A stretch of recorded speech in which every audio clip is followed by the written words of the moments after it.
Bom dia, boa tarde, boa noite. Tudo bem com você? Estou tranquilo? Espero que sim, comigo está tudo bem na medida do impossível. Mais uma aula de filosofia para alunos do primeiro ano e quem estiver a fim de me ouvir, filosofia, finalmente. Beleza? Vamos falar sobre um assunto que vocês já conhecem. Eu pedi para vocês fazerem um estudo invertido, por isso que a importância do estudo invertido. A gente vai começar um assunto e você já está por dentro do assunto, entendeu?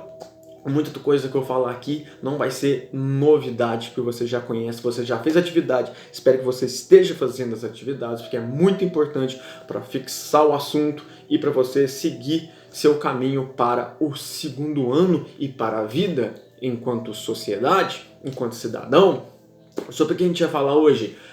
Dois assuntos, um é bem rápido, o outro até que não. O período clássico e o apogeu da filosofia em território grego. A gente já falou sobre Sócrates, sobre esse apogeu então da filosofia grega. E a gente já falamos então sobre Sócrates e agora a gente vai ver Platão, o homem e as viagens. Meu Deus, que viagens serão essas?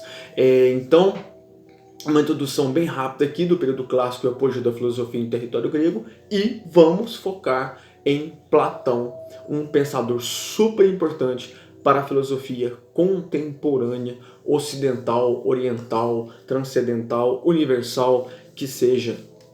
Então, Platão, o homem e as viagens, filosofia, primeiro ano, você que tá ligado, vamos lá, material, no início do nosso material novo e vamos se embora, tranquilo? Olha só, primeira coisa, sobre a origem, né? Platão vai surgir então em Atenas, polis grega, super importante para o pensamento filosófico, em cerca de 428 a 347 a.C., isso aí para a gente se situar, beleza? Então a gente está falando de Atenas, Platão, que viveu ali por volta de 428 a 347 a.C. O que Platão escreveu? Ao contrário de Sócrates, Platão escreveu bastante coisa. Ele escreveu a Apologia de Sócrates, eu acho que é nesse que tem a defesa, né? Porque você sabe a treta toda que teve com Sócrates. Se você não assistiu a aula sobre Sócrates, está em tempo, vamos lá, vamos perder tempo não, vamos buscar conhecimento. Ele escreveu então a Apologia de Sócrates, ele escreveu a República, que é super famoso, o Banquete também, que é também uma obra super famosa, e o Meno e o Fédon, que ele escreveu em forma de diálogos, eram muito famosos. O Platão popularizou bastante essa forma de escrever por meio de diálogos, beleza? Então a gente tem a origem, tem as datas aí, tem as obras, vamos de frase, uma frase para sintetizar o assunto aí, a filosofia platônica. Interessante essa palavra, platônica, amor platônico. O que é isso, amor platônico? É quem é apaixonado por Platão? Meu Deus, ótima piada, vamos lá. Uma frase bacana do Platão para sintetizar aí. Enquanto os filósofos não forem reis, ou os reis não tiverem o poder da filosofia, as cidades jamais deixarão de sofrer. Essa frase tem uma característica bem importante, a gente vai ver daqui a pouquinho, quando estiver destrinchando aí a filosofia dentro do pensamento do nosso querido Platão, beleza? Então vamos lá, pega o material, se você não quiser pegar o material também não tem problema, mas só você me ouvir que depois você vai achando as coisinhas dando material aí, beleza? Então bem tranquilo, bem relaxado, mas eu queria que você pegasse o material e deixasse aqui na página 12, pelo menos, né? Deixei na página 12 pra gente ver, tem essa figura aqui, ó, que é uma pequena parte da pintura do Rafael, que é um daqueles pintores renascentistas, e a pintura é gigante, com um monte de filósofos aqui em volta, e no centro a gente tem o Platão, que é o barbudão, que está apontando para cima, e o Aristóteles, que está apontando para baixo, segurando a ética aí, e aí fazendo assim, não, Platão, calma aí, pé no chão, meu querido. Então, Platão com o dedão para cima aí, tá o barbudão, e o Aristóteles, chegada dele aí, falando com a mão assim para baixo aqui, beleza? Então hoje a gente vai falar do cara de vermelho aqui, o Platãozão aqui, barbudão careca, tranquilo? É sobre ele que a gente vai falar. Quem quiser pesquisar sobre essa pintura do Rafael aqui, coloca assim, Rafael, pintura renascentista dos filósofos, é gigante. Tem até uma parte aqui, que acho que pra cá, aqui não, tem o Pitágoras no chão, tem a galera toda, a turma toda que a gente vai falar e já falou sobre eles. E até uma parte ali, até uma capa do disco do Guns N' Roses e tal, mas enfim, se você quiser pesquisar, tá isso aí, mas vamos falar do Platão aqui agora, beleza? Um pouquinho da biografia, um pouquinho da vida do Platão, umas coisas interessantes pra caramba. Discípulo de Sócrates, né? O Platão, ele foi discípulo de Sócrates. Platão era proveniente de uma família ateniense rica e famosa. Opa! Consta que seu verdadeiro nome era Aristócles, ou Aristócles, igual tá aqui no nosso material. Platão, ou Platão, seria um apelido derivado da largura de seus ombros ou de sua testa. Então, o Platão já sofreu um bullying aí pesado porque zoavam com o tamanho dos ombros ou o tamanho da testa dele, então chamava ele de Platão por causa disso. Não sei, é coisa grega, né, bem antiga aí. Serviu no exército entre 409 e 404 a.C., então ele pegou o finalzinho aí daquela guerra do Peloponeso, que os atenienses tomaram a costa e ficaram bem chateados com isso. Vai ter uma consequência, eu falei sobre isso no vídeo do Sócrates. E após a guerra estabeleceu-se uma oligarquia em Atenas, que é uma forma de governo. Acredito que a gente já tenha falado sobre isso. Se você não sabe o que é oligarquia, dá uma pausada no vídeo, dá uma olhada aí no Google que você vai encontrar. Mas a gente já falou acredito que já falamos sobre isso em sociologia. Então estabeleceu-se uma oligarquia em Atenas depois dessa guerra que os atenienses perderam para os espartanos em 404 a.C., o chamado governo dos 30 tiranos, antes de em seguida a democracia ser restabelecida. Então sua filosofia, a filosofia de Platão, pode ser vista como uma resposta ao fracasso e à decadência da democracia ateniense. Depois então dessa guerra do Peloponeso, que os atenienses acabaram perdendo, eles entraram em crise, uma crise meio que de identidade, a democracia ateniense ruiu, então a filosofia platônica pode ser entendida como uma resposta ao fracasso e à decadência dessa democracia ateniense. Após esse acontecimento, Platão viajou, agora tem o lance das viagens no título lá, viajou para o Egito, a Itália e a Sicília, a importância de se viajar, né, de se conhecer novas culturas, expandir as ideias, difundiu os conhecimentos filosóficos pela Grécia e fundou a academia, que é aquela ali que eu mostrei a pintura para vocês. Escola onde se estudava filosofia e se praticava ginástica. Opa! Então, corpo são, mente sã. Já vou falar sobre isso, é coisa de grego. Os gregos eram tudo grandão, bombadão. Enfim, bombadão não, mas os bichos eram parrudo. Uma outra coisinha que eu queria falar para vocês é essa aqui. Ó. Se você pesquisar, eu acho que não sei se vai dar para ver, mas se você pesquisar no Google a morte de Sócrates, tem essa pintura aqui, ó.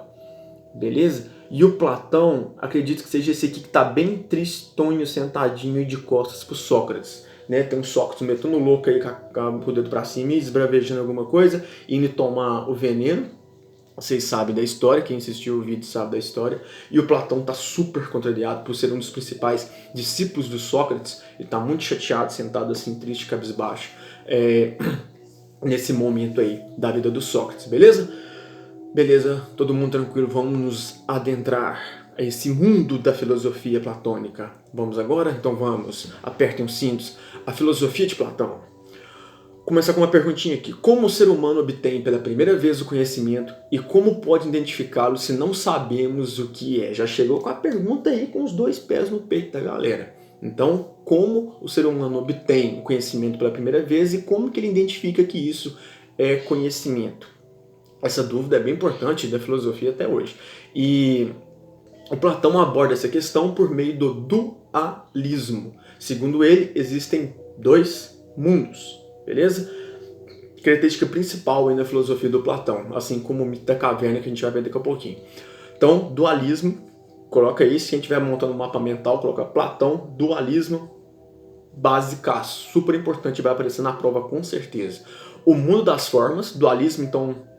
2, a gente entender esse negócio sobre a construção de conhecimento, beleza? Então, o mundo das formas, o primeiro aspecto nesse dualismo aí, o primeiro mundo, o mundo das formas ou ideias, o mundo inteligível. O que seria isso? Platão diz que a alma traz consigo, desde o seu nascimento, um conhecimento prévio, a priori, que lhe permite a identificação do objeto, o chamado conhecimento inato.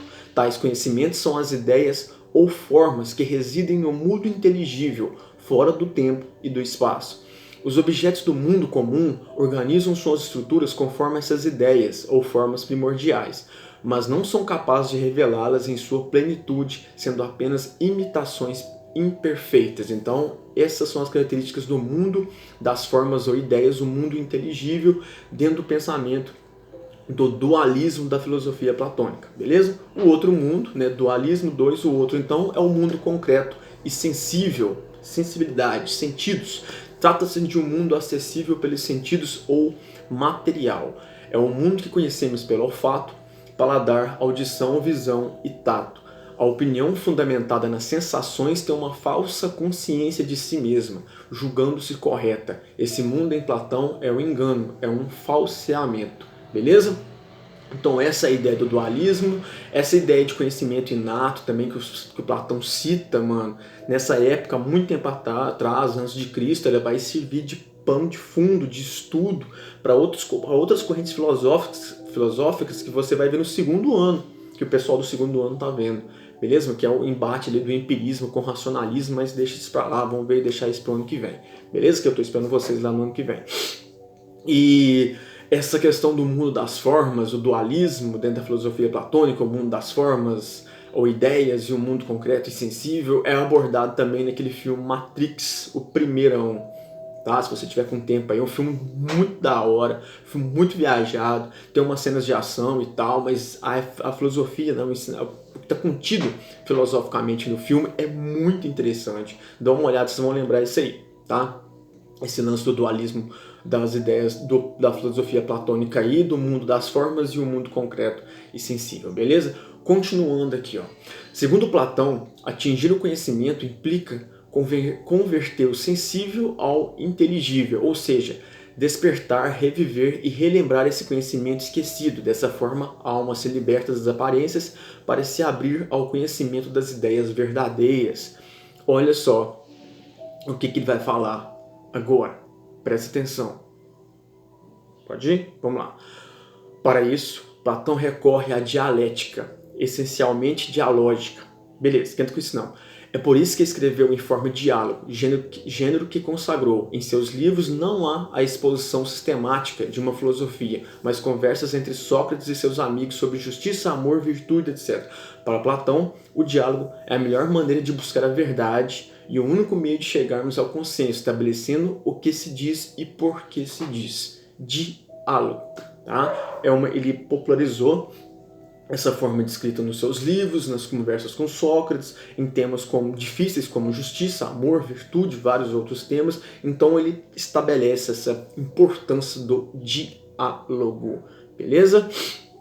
Continuando aqui, a gente viu então sobre a filosofia em relação ao dualismo, né? E agora a gente vai continuar sobre uma outra vertente da filosofia platônica, ou uma outra ideia, que é a teoria da alma tripartite. Tripartite, alma, teoria da alma tripartite. Isso está no nosso conteúdo aí, galera. Eu vou dar um toque para vocês aqui. Quando se fala de alma, a gente não está falando no sentido religioso, não. A gente está falando tudo que a gente fala aqui no sentido filosófico, no sentido acadêmico, no sentido científico, beleza? E então não tem nada a ver com religião. Quer dizer, tem, mas não está atrelado só a isso. Então não precisa ficar preocupado, meu Deus, está mexendo na minha cabeça, está mexendo com a minha religião. A gente está falando de filosofia, beleza? Então dentro do aspecto filosófico é bem mais abrangente, é bem maior do que o aspecto da alma dentro da religião. Então pode ficar tranquilo, vamos estudar, vamos saber separar as coisas aqui. Então, voltando ao assunto, a teoria da alma tripartite.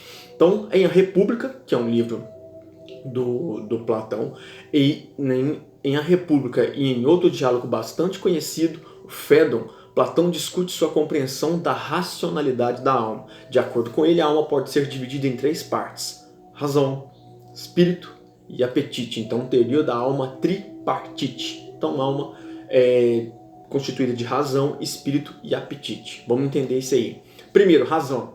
Essa é a parte da alma responsável pelo pensamento e pela compreensão de quando algo é verdadeiro ou falso, real ou não visível, e que toma as decisões racionais. Beleza? Essa é a parte da razão, então.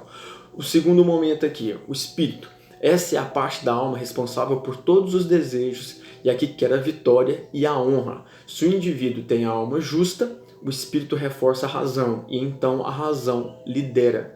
A frustração do espírito leva aos sentimentos de raiva e de estar sendo maltratado. Então a gente já tem 2 partes da alma aí na teoria da alma tripartite dentro do pensamento filosófico platônico. A gente tem a razão, o espírito, cada um com uma característica, e para terminar então, tripartite 3, o apetite. O que seria isso aí? Essa é a parte da alma de onde vem todas as ânsias e os desejos mais básicos. Por exemplo, as sensações de sede e de fome são encontradas nessa parte da alma. Contudo, o apetite também tem urgências desnecessárias ou ilegítimas, como a gula e os excessos sexuais. Beleza? Para explicar essas diferentes partes da alma, Platão inspirou-se em primeiro lugar em 3 classes de uma sociedade uma sociedade justa. Olha que interessante, ele faz a teoria e aplica isso dentro de um viés político, para você entender, para ficar mais fácil e ficar mais prático. Então a filosofia não é só teoria, ela também é uma coisa muito prática, beleza? Olha só, como ele vai se inspirar nessas classes de uma sociedade justa. Primeiro, o guardião, o assistente e o trabalhador. Então, o Platão explicando essas partes da alma, essas 3 partes da alma, a teoria da alma tripartite, inspirando em 3 classes de uma sociedade: o guardião, o assistente e o trabalhador. Segundo ele, a razão deve determinar as decisões de uma pessoa, o espírito deve ajudar a razão e o apetite deve obedecer. Ao manter a relação das 3 partes em equilíbrio, a pessoa chegará à justiça individual. Olha que bacana. De maneira semelhante, Platão acreditava que em uma sociedade perfeita, a razão deveria ser representada por uma classe de guardiões, legisladores que liderariam com base na filosofia e os quais os cidadãos seguiriam sinceramente. O espírito seria representado pela classe dos assistentes, soldados que forçariam o resto da sociedade a obedecer aos guardiões, e o apetite seria representado pelos trabalhadores, os produtores e os comerciantes da sociedade. Então ele pega aquela teoria da tripartite da alma, né, ela aplica a uma questão individual, à pessoa. Se você manter um equilíbrio entre os 3, então você vai chegar à justiça individual, e também você pode aplicar um viés no campo político, né, com esse lance dos guardiões, os legisladores, como é que eu posso falar, com sabedoria para legislar e tocar a sociedade adiante, os assistentes que iam manter a ordem e os trabalhadores que seriam produtores, comerciantes da sociedade aí, beleza? Ele estabelece então em classes. Aí você pode pensar o seguinte: mas essa ideia aí eu não concordo, é muito ultrapassada, que não sei o que. Mano, pega seu celular, entendeu? Quanta tecnologia ultrapassada que se teve para chegar até o seu celular, ou até o seu computador, até o seu videogame, até uma coisa eletrônica que você tem aí, beleza?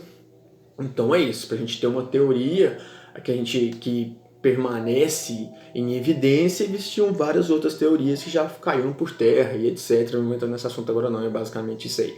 Mano, agora sim, todo mundo ligado, que a gente vai falar sobre ele, uma das maiores teorias da filosofia, o mito ou a alegoria da caverna, mas não aquela caverna do Dark que você entra e só sabe lá onde você vai parar. Caverninha mais de boa, mais tranquilo pra gente refletir, até porque essa caverna do Platão não existiu, é só uma ideia, beleza? Então vamos lá, já vou falar no mito da caverna? Bora! Para clarificar seu pensamento, Platão expõe em A República. A República não tá bombando. Se você tiver a chance de ler a República, opa, pode ir que, né, o dinheiro é bem investido. Ele expõe a República, o mito da caverna. Vamos lá.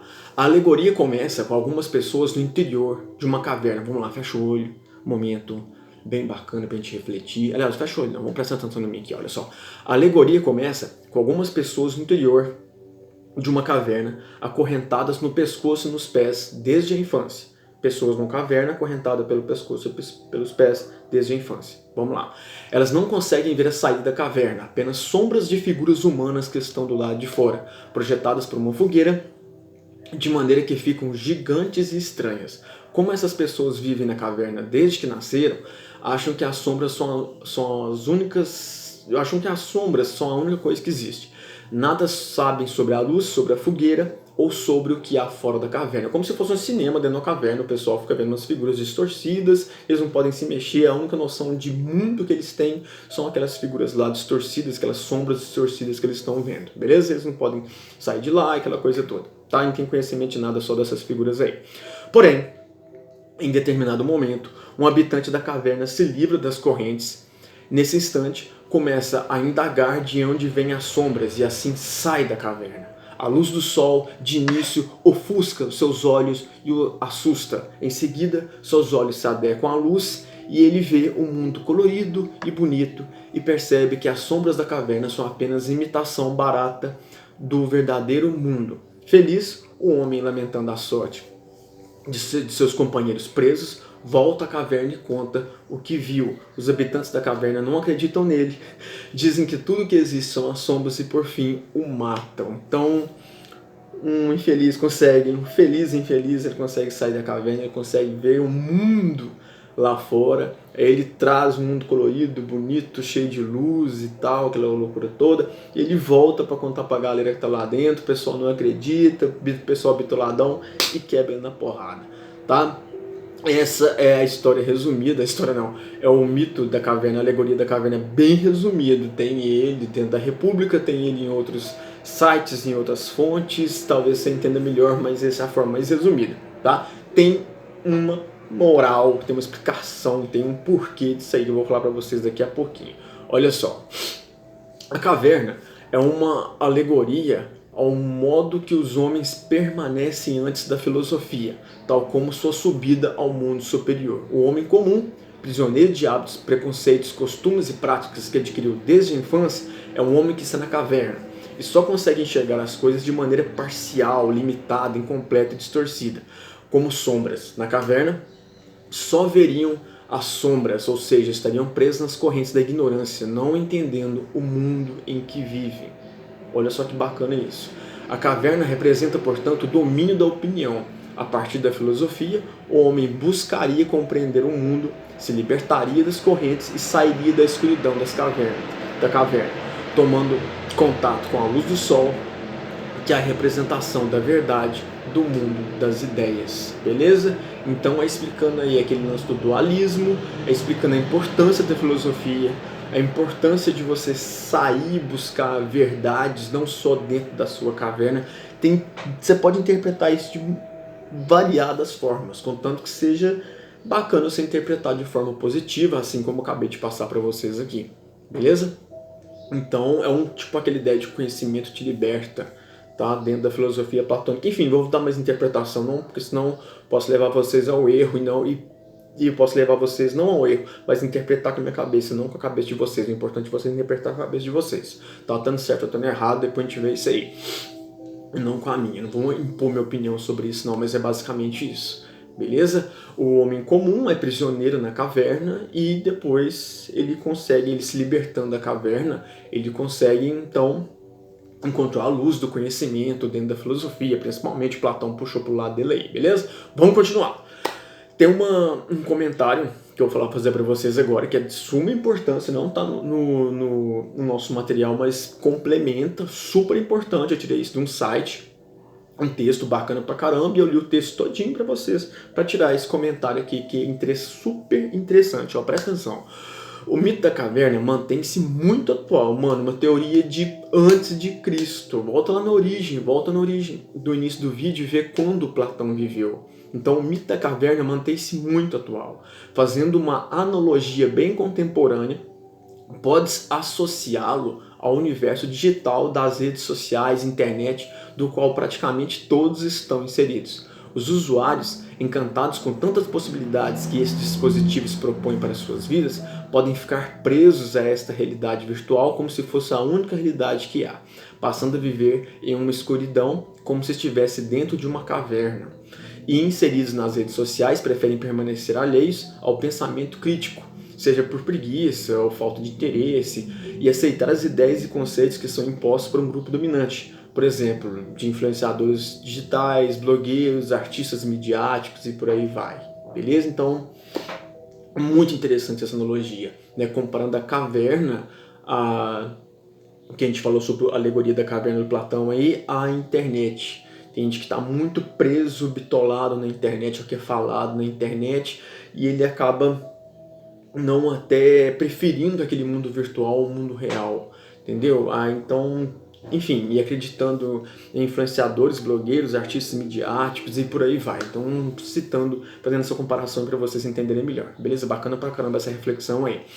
E para a gente finalizar, a importância da educação, que o Platão cita pra caramba, né? Que o Platão, como eu falei, ele tá aqui nessa figura, ele tá dentro da academia, que ele mesmo fundou, que era um lugar de tanto para conseguir uma sanidade mental como uma sanidade corporal, beleza? Então ele vai citar, né, ele vai levar em consideração essa questão da importância da educação. Então olha só, Platão dava grande ênfase ao papel da educação e a considerava um dos elementos mais importantes para a criação de estado saudável. Ele via a vulnerabilidade da mente infantil e entende que o pensamento das crianças podia ser facilmente moldado.